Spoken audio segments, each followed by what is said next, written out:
வாழைப்பூ பிரியாணி செய்கிறதுக்காக நான் சாப்பாட்டு அரிசி இதில் 1 டம்ளர் எடுக்கிறேங்க. இது 300 கிராம் அளவுக்கு இருக்கும். இது 2 முறை கழுவிட்டு தண்ணி ஊற்றி ஊற வச்சிடலாம். 2 முறை கழுவியாச்சுங்க. இப்போ இதை மூழ்கிற அளவுக்கு தண்ணி ஊற்றி ஒரு 20 நிமிஷம் ஊற வச்சா போதும். ஊறட்டும். இது வாழைப்பூவில் நான் ஒரு 4-5 இதழ் தாங்க எடுத்துக்க போகிறேன். இது மாதிரி ஒரு நமக்கு தேவைப்படுற அளவுக்கு எடுத்துக்கலாம். நான் இது மாதிரி இந்த இதழ் ஒவ்வொன்றா எடுத்துட்டு இது ஒரு 4-5 இதழுக்குரிய பூவை எடுத்துக்க போகிறேன். இதில் உள்ள இந்த மாதிரி இருக்கிறதெல்லாம் எடுத்துட்டு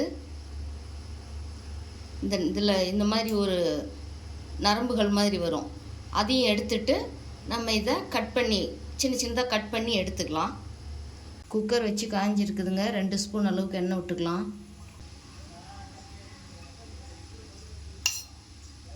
1/2 ஸ்பூன் நெய் விட்டுக்கலாம். கட் பண்ணி வச்சுருக்கிற வெங்காயத்தை இதோடு சேர்த்துக்கலாம். வெங்காயம் நல்லா வதங்குது. இதோட ஒரு 4 முந்திரி சேர்த்துக்கலாம். 2 தக்காளி நீள்வாக்கில் கட் பண்ணி வச்சுருக்கிறேன், அதையும் இதோட சேர்த்துக்கலாம். இந்த தக்காளி நல்லா வெந்து வரணும். இதோட காரத்துக்கு 2 பச்சை மிளகாய் சேர்த்துக்கலாம்.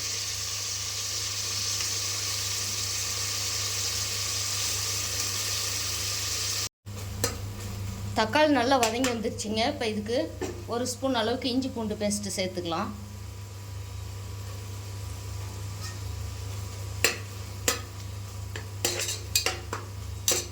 இதுவும் நல்லா வதங்கி வரட்டும். இஞ்சி பூண்டு பேஸ்ட்டோட பச்சை வாசலாம் போய் நல்லா வதங்கி வந்துருச்சுங்க. இப்போ இதுக்கு தேவையான மசாலா பொருள்: கொத்தமல்லி தூள் 1 ஸ்பூன், கரம் மசாலா 1/2 ஸ்பூன், இது பிரியாணி பவுடர் நான் வீட்டிலே அரைச்சிது, இது ஒரு 1/2 ஸ்பூன் கொஞ்சம் கம்மியாகவே சேர்த்துறேன். போட்டு நல்லா கலந்து விட்டுக்கலாம்.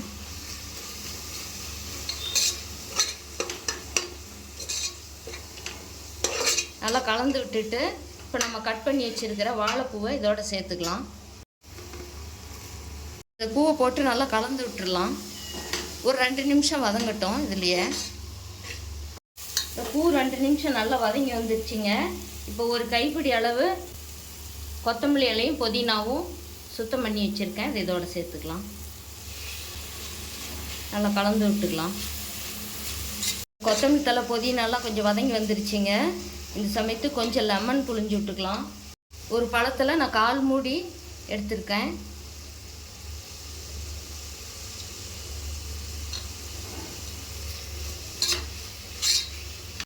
நம்ம எந்த பிரியாணிக்காக இருந்தாலுமே கொஞ்சம் இந்த மாதிரி லெமன் இது விடும் பொழுது இந்த சாப்பாடு நமக்கு ஒன்றோட ஒன்று ஒட்டாமல் உதிரியாக வருங்க. 1 ஸ்பூன் அளவுக்கு தயிர் சேர்த்துக்கலாம்.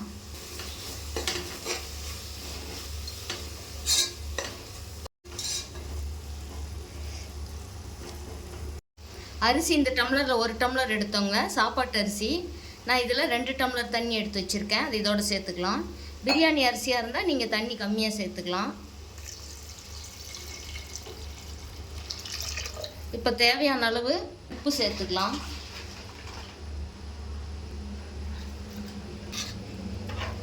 இந்த தண்ணி கொஞ்சம் நல்லா திரையணும். திரையும் போது நம்ம அரிசியை சேர்த்துக்கலாம். மூடி வச்சிடலாம். மூடி திறந்து பார்க்கலாங்க. தண்ணி நல்லா தெரியுது. இப்போ நான் இந்த அரிசி தண்ணி வடிச்சிட்டு வச்சுருக்கேன், இதோட சேர்த்துக்கலாம்.